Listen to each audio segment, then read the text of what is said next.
Eu ainda não estou no internato, mas os meus alunos veteranos que estão no internato dizem que ainda acontece muito de o residente ensinar para os alunos e do residente avaliar os doutorandos.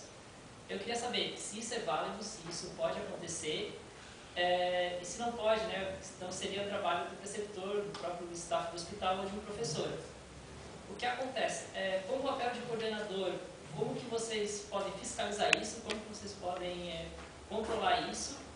E também a questão do próprio staff estar lá ensinando os doutorandos, que também é outra realidade que não acontece. Geralmente, em alguns hospitais, eu ouço relatos, né, de alguns doutorandos que o staff do hospital, que o preceptor que deve estar lá não está, e que somente está o residente atuando, e o residente é que tem que acabar ensinando para os doutorandos.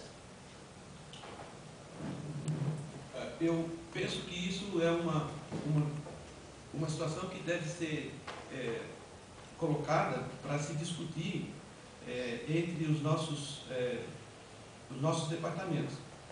O saber, no meu ponto de vista, ele é desencadeado dentro de um processo e que tem que ter, de certa forma, uma hierarquia. Né? Uma situação simples, vamos colocar, eu tenho plena certeza que um residente, dependendo do grau que ele é, se é R1, R2, R3, ele tem a capacidade de, sem dúvida nenhuma, de orientar. Agora, naturalmente, que essa orientação deve estar assessorada pela equipe que coordena aquele determinado setor. Se é o setor da hematologia, se é o setor da pneumologia, né? Nós, de repente, temos alguns guidelines, né? Algumas estruturas que devem ser seguidas. E, naturalmente, que se está havendo negligência do ponto de vista da responsabilidade do preceptor, isso precisa ser levado em consideração.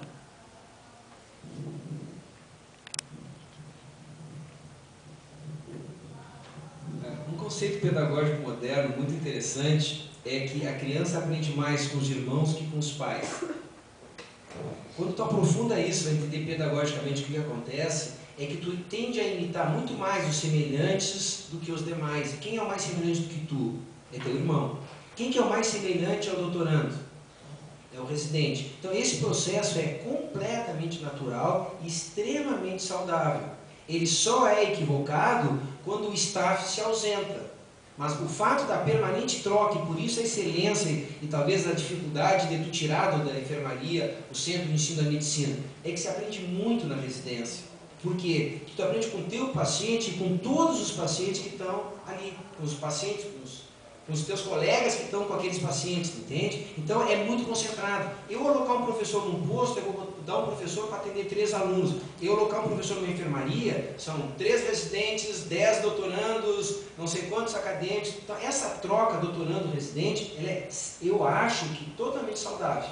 Tá? O problema é quando tu te baseia e tira o staff. Seria, Jaime, que nem o que acontece, tu sabe, na pós-graduação, que é o professor que não vai dar aula e manda o seu orientando da aula. Nas pós acontece às vezes, né?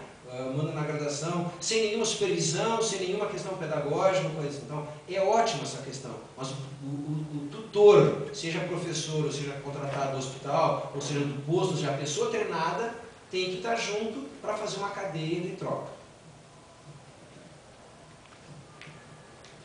Bom, acho que esse tema é um tema importante. Alguém quer fazer mais alguma pergunta? Vamos passar.